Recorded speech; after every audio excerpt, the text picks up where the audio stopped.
Assalamualaikum warahmatullahi wabarakatuh. Selamat datang kembali di channel ini. Masih bersama saya Ade Triana. Pada video ketiga mengenai bahasan kita tentang fungsi inverse, kali ini kita akan belajar cara menentukan inverse fungsi yang bentuknya fx sama dengan ax tambah b per cx tambah d. Yuk langsung saja kita bahas. Kita akan membuat rumus inverse dari fungsi yang berbentuk fx sama dengan ax tambah b per cx tambah d. Di sini kita akan membuat rumus yang berlaku umum jika fungsinya bentuknya seperti yang saya tulis ya.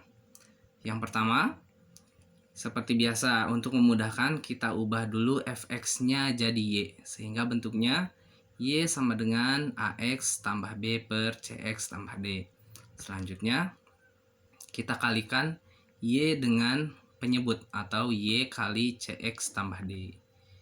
Y kali cx tambah d sama dengan ax tambah b. Kita kalikan satu persatu. Y kali cx sama dengan ycx, atau bisa juga kita menulisnya cxy.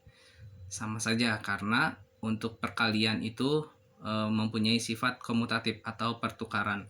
Kemudian y kali d berarti tambah yd atau dy sama dengan, kita tulis lagi ax tambah b. Setelah ini kita pindahkan atau kita satukan suku yang memuat variabel x di ruas kiri dan yang tidak punya x kita simpan di ruas kanan.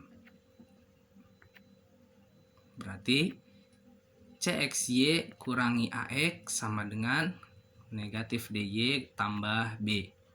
Berikutnya kita lihat di ruas sebelah kiri.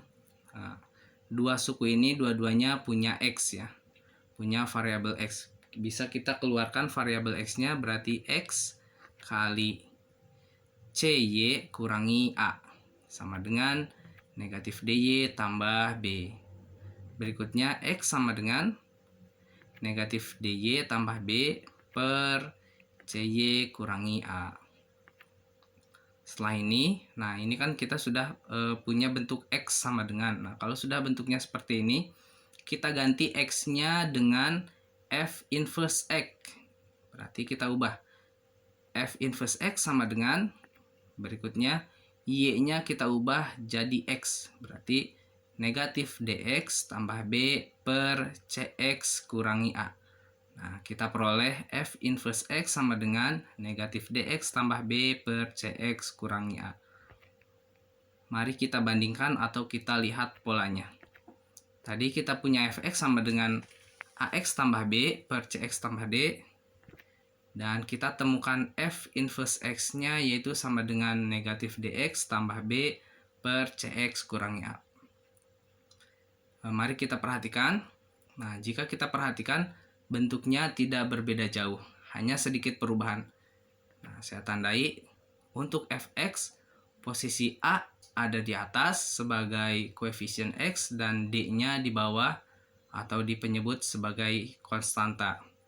Nah, jika di f inverse, posisinya dibalik, d dan a-nya dibalik ya. Hanya ditukar posisi a dan d, kemudian tandanya berubah ya, jadi negatif. Atau sebaliknya. Nah, sangat mudah kan? Berarti rumus ini bisa kita terapkan untuk fungsi yang bentuknya sama.